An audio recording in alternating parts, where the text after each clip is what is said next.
வணக்கம் நேயர்களே, கடலூர் டிவி நேயர்களுக்கு லக்ஷ்மிநாதன் அன்பு வணக்கங்கள். இப்போ நம்ம பார்க்க போகிறது வார ராசி பலன் 8ஆம் தேதியிலேருந்து 14ஆம் தேதி வரை எப்படி இருக்க போதான்னு பார்க்க போகிறோம்.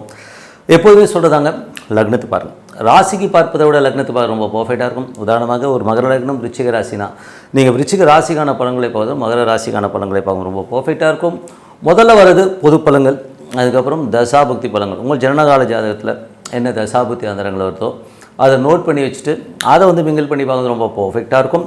வீடியோட எண்டில் டிப் ஆஃப் த வீக் இருக்குது, மறக்காமல் பாருங்கள். மேஷராசி. மேஷராசிக்கு பார்த்தீங்கன்னா உங்களது ராசி அதிபதி செவ்வாய் தன்னுடைய சொந்த வீட்டிலே ஆட்சி பலத்தோடு இருக்கிறது. அதுவும் பரணி நட்சத்திரத்தில் போயிட்டுருக்கார். சுக்கிரனுடைய சாரத்தில் போகும்போது நிறைய மாற்றங்கள் எதிர்பார்க்கலாம். அதே நேரத்தில் தேவையில்லாத ஒரு டென்ஷன்ஸ் ஸ்ட்ரெஸ்ஸஸையும் வரும். ஏன்னா 1 8ஆம் அதிபதி மற்றும் நட்சத்திர சார அதிபதி 3 சின்ன கலகங்கள் ஏற்படுறதுக்கான வாய்ப்பு இருக்கனால யார் என்ன சொன்னாலும் அதை அப்படியே கேட்காம உட்காந்து யோசித்து முடிவு எடுக்கிறது ரொம்ப நல்லதுங்க. 2 7ஆம் அதிபதியான சுக்கிரன். 2 7ஆம் அதிபதியான சுக்கிரன் 3ல் இருக்குது. என்றைக்குமே 2ஆம் அதிபதி 3ஆம் அதிபதி 2ல் இருக்கும்போது நமக்கு தெரியாமல் மற்றவங்க நோட் பண்ணுறது, கொஞ்சம் நம்ம மொபைலில் ஆப் வைக்கிறது, அது மட்டும் இல்லாமல் நமக்கு தெரியாமல் கேமரா வைக்கிறது, இந்த மாதிரி விஷயங்கள்லாம் இருக்கும். கொஞ்சம் கேர்ஃபுல்லாக இருக்கிறது ரொம்ப நல்லது. ஏன்னா அது கலகங்கள் ஏற்படுறதுக்கான வாய்ப்பு இருக்கனால கொஞ்சம் அலர்ட்டாக பேசணும், ஓகேங்களா. மற்றபடி உங்களுக்கு 4ஆம் அதிபதியான சந்திரன். 4ஆம் அதிபதியான சந்திரன் பார்த்திங்கன்னா உங்களுக்கு நல்ல லாபங்களையும் நல்ல ஏற்றங்களையும் கொடுக்கறதுக்கான வாய்ப்புகள் எல்லாம் ரொம்ப சிறப்பாக இருக்குது. ஒரு பெரிய பிரயாணங்கள் போகிற திட்டங்கள் எல்லாமே போடுவீங்க. அதெல்லாமே ரொம்ப சிறப்புங்க. மற்றபடி உங்களுக்கு 3 6ஆம் அதிபதியான புதன் ஆட்சி பலத்தோட அது ராகுடி இருக்கும்போது நல்ல பிரயாணங்கள், வேலையில் வெளிநாடு வெளி மாநிலங்கள் டிரான்ஸ்ஃபர் ஆகிறது, இல்லைன்னா நிறைய பிரயாணம் பண்ணி ஒரு வேலையில் நிறைய பிரயாணம் வர சூழ்நிலை கண்டிப்பாக ஏற்படுத்துங்க. அதனால் லாபம் கிடைக்குமானா கண்டிப்பாக நல்ல லாபம் கிடைக்கிறதுக்கான வாய்ப்பெலாம் சூப்பராக இருக்குங்க.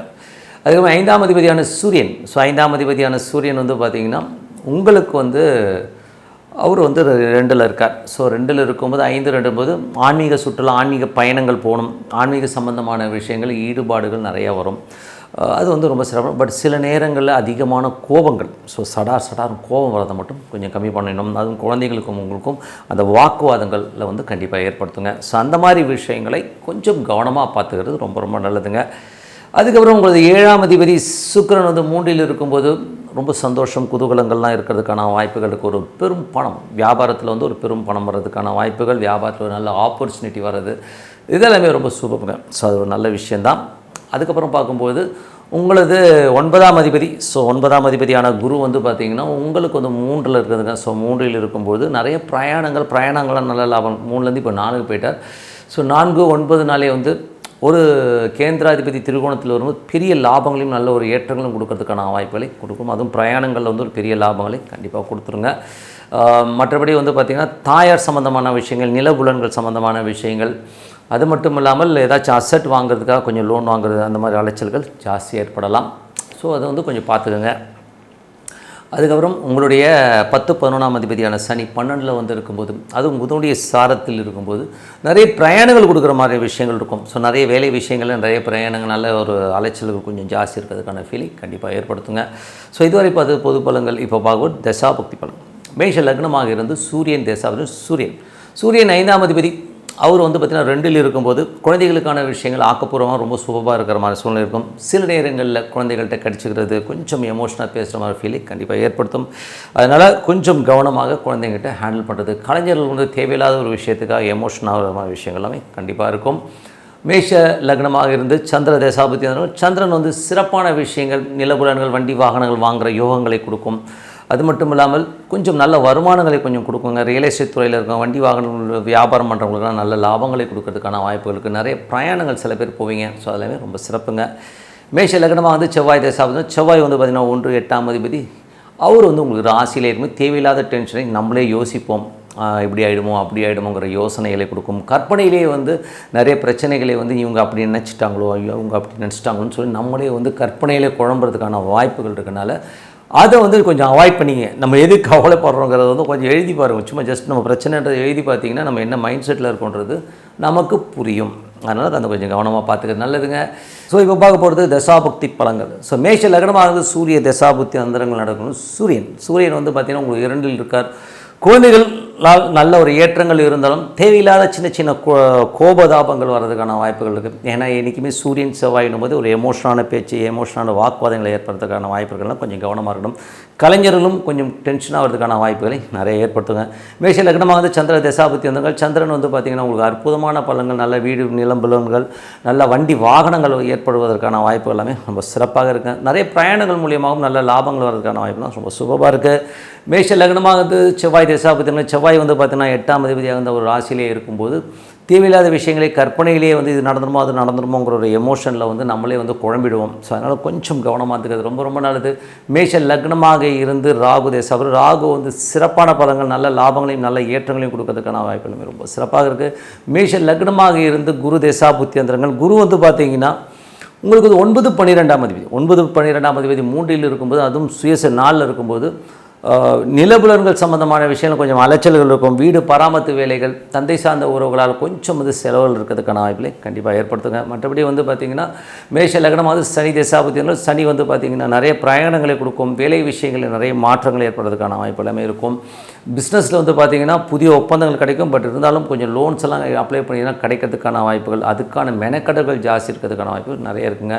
மேஷ லக்னமாக வந்து புதன் தேசாபுத்தியந்திரங்கள், புதன் வந்து பார்த்திங்கன்னா உங்களுக்கு வந்து 3-6ஆம் அதிபதி 3இலே ஆட்சி பலத்தோடு இருக்கும்பொழுது நல்ல ஏற்றங்கள், நல்ல லாபங்கள், நல்ல ஒரு சந்தோஷங்கள் இருக்கும். பட் இருந்தாலும் நிறைய பிரயாணங்கள், புதிய கண்டுபிடிப்புகள், லேட்டஸ்ட்டு டெக்னாலஜி சம்மந்தமான விஷயங்களை வந்து நல்ல அறிவு, அதனால் நல்ல ஏற்றங்கள் வரதுக்கான வாய்ப்புகளுமே ரொம்ப நல்லாயிருக்கு. மேஷ லக்னமாக இருந்து கேது தேசாபத்தில், கேது வந்து 5 சுயசாரத்தில் போகும்போது ஆன்மீக சுற்றுலா, ஆன்மீக பயணங்கள், குலதெய்வ வழிபாடு சிறப்பான பலன்களை கண்டிப்பாக கொடுக்குங்க. மேஷ லக்னமாக இருந்து சுக்கிர தேசாபுத்தியந்திரங்கள், சுக்கிரன் வந்து 2ஆம் அதிபதி 3இல் இருக்கும்போது என்றைக்குமே வந்து 2-3 சம்மந்தம் வந்தாலே நம்மளை வந்து நிறைய பேர் வாட்ச் பண்ணுவாங்க. நமக்கு தெரியாமல் கேமரா வைக்கிறது, நம்மளை வாட்ச் பண்ணுற மாதிரி விஷயங்கள் கொஞ்சம் கவனமாக இருந்துக்கிறது ரொம்ப ரொம்ப நல்லதுங்க. ஸோ மற்றபடி நீங்கள் என்னை பொறுத்த ஒரு நல்ல ஒரு பிரார்த்தனை, மனதார இறைவனை பிரார்த்தனை பண்ணும்போது கண்டிப்பாக அடுத்த லெவல் போகிறதுக்கான இப்பெல்லாம் ரொம்ப சிறப்பாக இருக்குது. Tip of the week. So tip of the வீக்கில் வந்து பார்த்திங்கன்னா இந்த முறை பார்க்க போகிறது சூரிய பெயர்ச்சி, ஷடசித்தி புண்ணிய காலம் சொல்லுவோம். ஏன்னா வந்து ஒவ்வொரு முறையும் சூரியன் பெயர்ச்சி ஆகும்போது ஒரு முக்கியமான ஒரு நிகழ்வாகும்.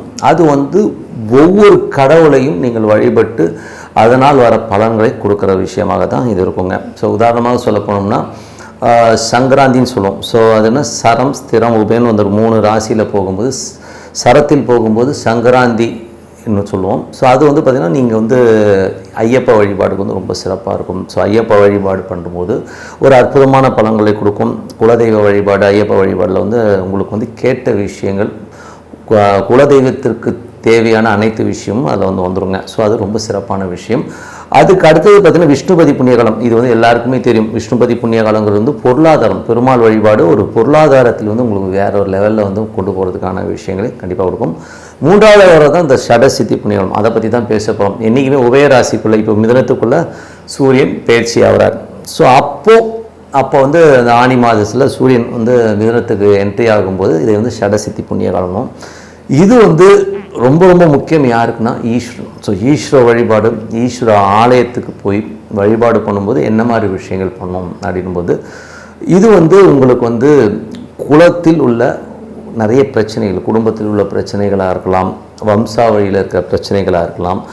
ஸோ அந்த மாதிரி நம்ம வந்து நமக்கு சொல்ல முடியாது இல்லையா, ஃபேமிலியில் இது ரொம்ப பிரச்சனையாக இருக்குங்க, ஏதோ ஒரு ரூபத்தில் ஏதோ ஒரு பிரச்சனைகள் போய்ட்டுருக்கும். நான் சொல்ல பொருளாதாரம் கிடையாது, வேறு மாதிரியான பிரச்சனைகள் இருக்கும்போது அதிலிருந்து விடுபடுறதுக்கு வந்து இது ரொம்ப சிறப்பாக இருக்கும். அது மட்டும் இல்லாமல் அன்னைக்கு வந்து ஈஸ்வர வழிபாடு பண்ணுறதுக்கு சித்தர்கள் வருவார்கள்ங்கிறது வந்து ஐதீகமான விஷயம்.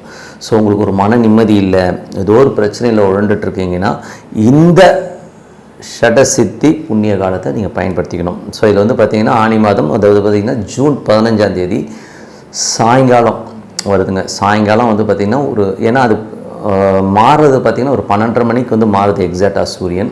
ஆனால் 12:30 மணிக்கு கோயில்கள் திறந்துருப்பாங்க, கொஞ்சம் கஷ்டம்தான். ஸோ அதனால் நீங்கள் வந்து ஒரு ஈவினிங் ஒரு 4 மணிலேருந்து ஒரு 8 மணிக்குள்ளே அந்த இறைவனை, ஈஸ்வரனை வழிபாடு பண்ணுங்கள்.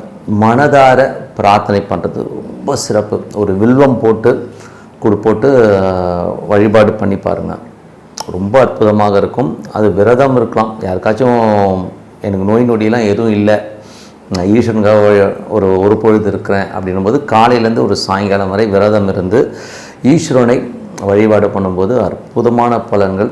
அதே நேரத்தில் இதே ஷடசித்தி புண்ணிய காலத்தில் சித்தர் சமாதிகளுக்கு போயிட்டு வழிபாடு பண்ணுறதும் ரொம்ப சிறப்பான பலன்களை கொடுக்கும். ஏன்னா சித்தர் சமாதிகளுக்கு போகும்போது உங்களுடைய கர்ம வினைகளை தீர்க்க உள்ளது தான் வந்து இந்த ஷடசித்தி புண்ணிய காலம்.